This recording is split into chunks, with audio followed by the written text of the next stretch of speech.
I never thought this would happen to me. I believed my marriage was built on trust and love. Jake and I had been together for 5 years, and while we had our challenges, I thought we were solid. But everything changed one rainy Saturday afternoon. While tidying up our bedroom, I noticed Jake's phone buzzing. Curiosity got the better of me, and I picked it up. A message from a name I didn't recognize read, "Can't wait to see you tonight, babe. I miss you." My heart sank. I opened the conversation and found flirty messages filled with inside jokes I had never heard. The realization hit me hard. Jake was cheating. Confronting him was agonizing. When he came home, I asked about the messages. He admitted to a fling with a coworker, insisting it was a mistake and that he loved me. I packed a bag and moved in with my sister, feeling heartbroken and betrayed. During this tumultuous time, I found solace in my brother-in-law Ryan. He was always there to support me through my darkest days. I started to appreciate his kindness and humor more than I had before. At first, it felt wrong, but as we spent more time together, I began to see him differently. One evening, after a few glasses of wine, we shared a kiss. It was unexpected but exhilarating. Our relationship blossomed, and I found joy again in his company.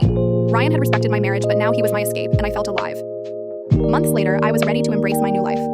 I wanted to show Jake that I could find happiness again, so I decided to marry Ryan. We planned a small ceremony with close friends and family, and I was genuinely excited. This was my chance to reclaim my life. On the wedding day, as I walked down the aisle, I spotted Jake in the crowd. He looked devastated, and a rush of satisfaction surged through me. Ryan and I exchanged vows, and I felt a wave of closure. I was no longer the woman who had been cheated on. I was someone new, someone who had learned from her pain and was moving forward. After the ceremony, Jake tried to talk to me, but I brushed him off. I had finally reclaimed my happiness, and marrying his brother felt like the ultimate revenge. I was no longer just the wife who had been wronged. I was a woman who had found love again, and I was ready to embrace my future.